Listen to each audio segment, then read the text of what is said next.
तुम्हाला नाही मी एक अशी फोडून पण दाखवते, बघा किती मस्त झाल्या त्या. मस्त झालेत ना एकदम. नमस्कार.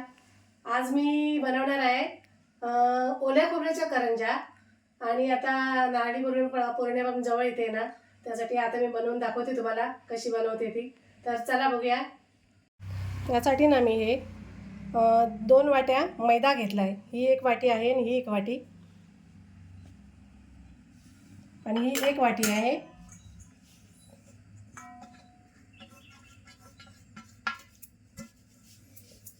आणि ह्याच पाव वाटीने मी हा बारीक रवा घेतला आहे, एकदम झिरोचा.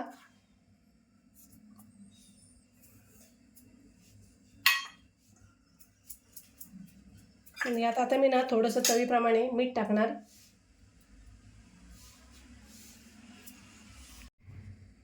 हे ना 2 चमचे मी ना तूप घेतलं आहे आणि ते जरा गरम करत ठेवलं आहे असं.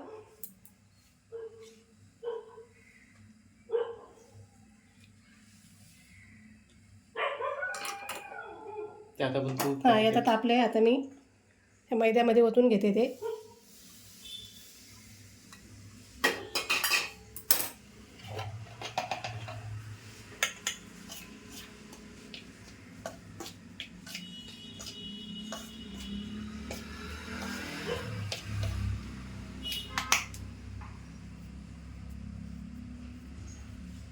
आता मैद्याला ना असं व्यवस्थित ते चोळून घेते.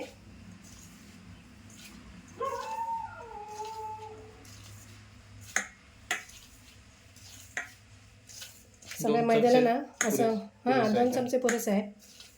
हे सगळ्या मैद्याला असं व्यवस्थित लागलं ना, मग वरची पारी असते ना ती छान अशी कुरकुरीत होते. अच्छा, म्हणून तूप म्हणून तूप टाकायचं असतं.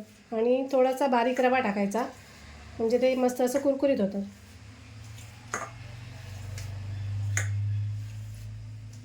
आता मी ना थंड पाण्याने ना हे असं मस्त असं घट्ट झालं पाहिजे. तर थंड पाणी ओतून ना थोडंसं मी असं घट्टसर भिजवून घेणार आहे. पातळ वगैरे नाही. आपण चपातीचं पीठ मळतो ना, त्याच्यापेक्षा थोडंसं असं घट्ट.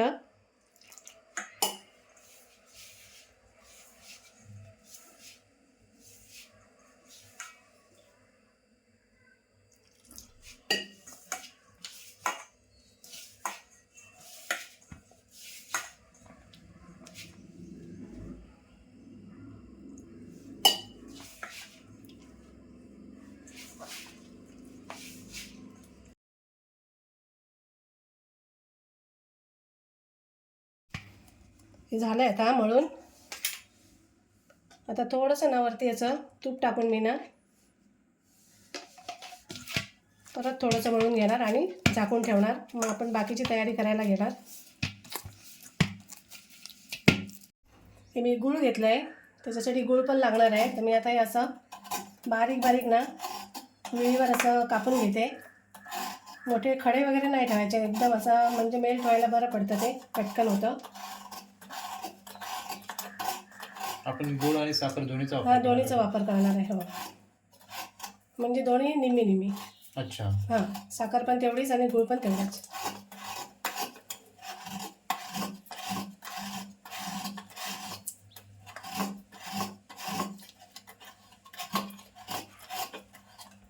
मी कढई ठेवली तापत, यातच मी सगळं मिक्स करणार आहे, खोबरा वगैरे. तर आता मी थोडं ना 1 चमचा खसखस असा भाजून घेते.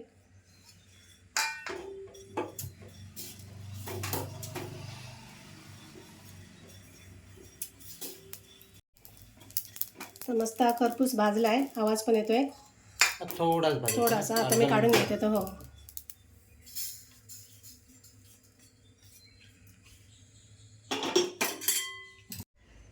तर मी ना 1 चमचा तूप टाकून घेते.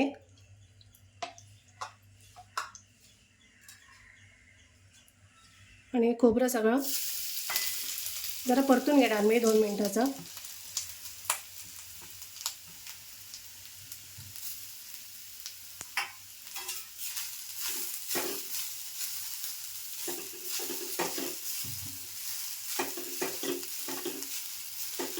तर याला किती परतायचं, म्हणजे किती वेळ, असं काय? बस 2 मिनिट. 2 मिनिटं. हां 1-1.5 मिनिट. त्याचा रंग बदलायचा की असं? नाही असंच थोडंसं, म्हणजे त्यातलं जरासं पाणी वगैरे असेल ना ते जरा कोरडं होईल ना, म्हणून तेवढ्या पुरतं.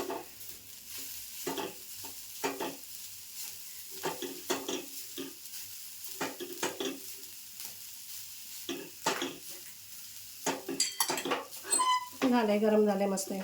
झालं एवढं. बस. आता मी गूळ पण टाकून घेते.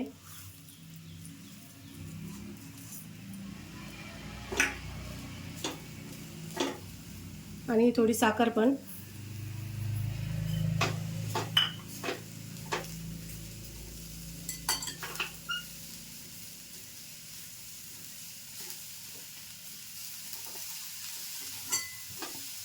गॅस ना एकदम कमी ठेवायचा.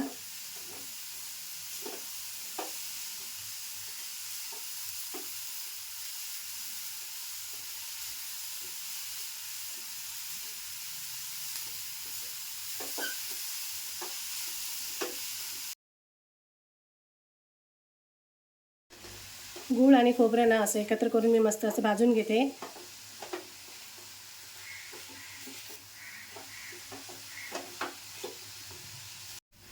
गूळ आणि खोबरं ना मी मोदकाच्या आतमध्ये भरण्यासाठी हे सारण तयार करून घेते.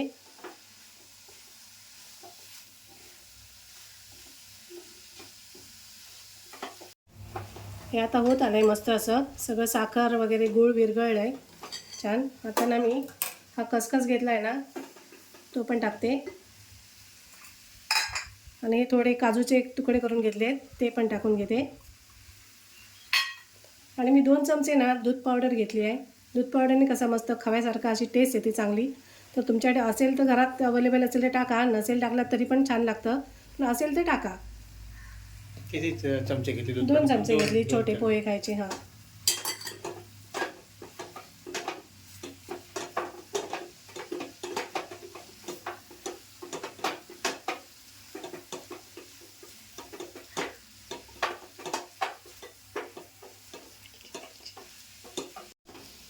झालंय असं मस्त. आता मी गॅस पण बंद करते. आता याची पुढची प्रोसेस आता करूया सुरुवात. हे पीठ झालंय आता मस्त मऊ. तर मी एक ना गोळा काढून घेते त्यातला.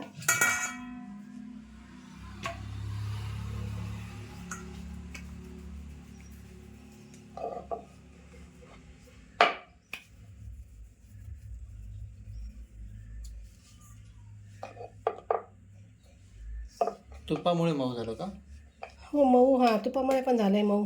आणि मऊ पण आपण लाटून घेतलं होतं ना. अच्छा, बरंच मऊ झालं ना.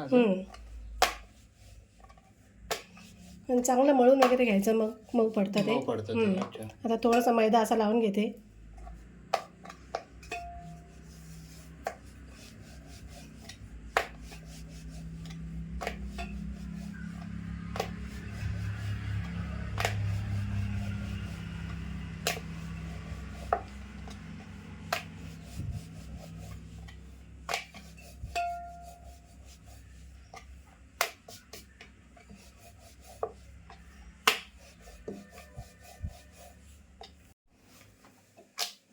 तसे लाटून घेतलं आहे पातळ असं.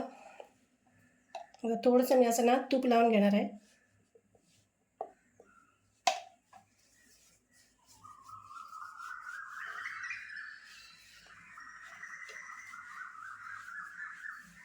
थोडासा मैदा असा ना भुरभुरून घ्यायचा.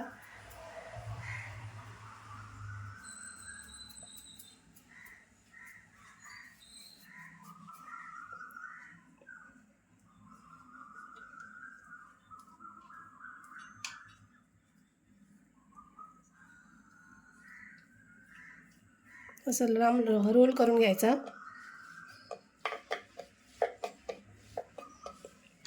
आणि आपल्याला पाहिजे तेवढं ना असं सुरीने कापून घ्यायचं.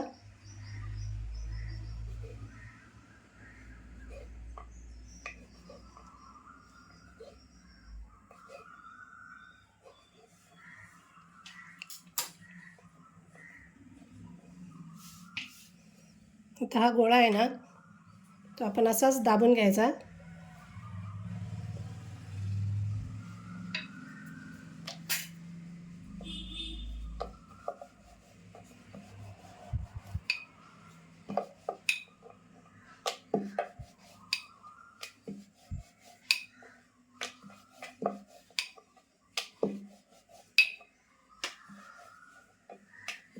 छान असं मस्त पातळ लाटून घ्यायचं.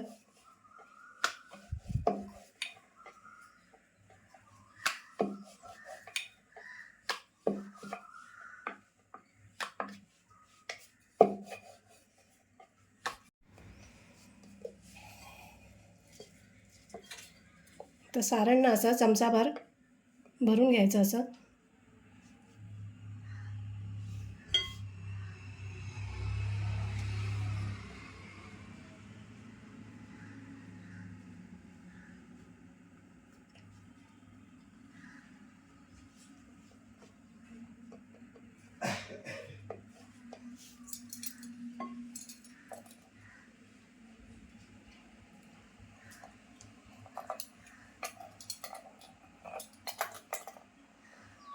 झालं रेडी.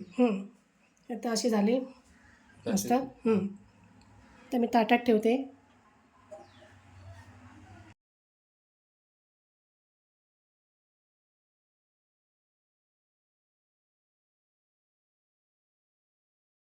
काट्याने पण ना डिझाईन मस्त होते, तर त्याने पण अशी करू शकता.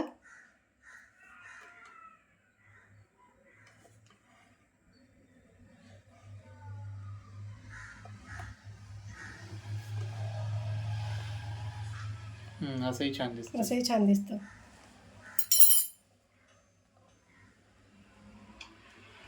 मस्त अशा ओल्या नारळाच्या करंज्या तयार आहेत.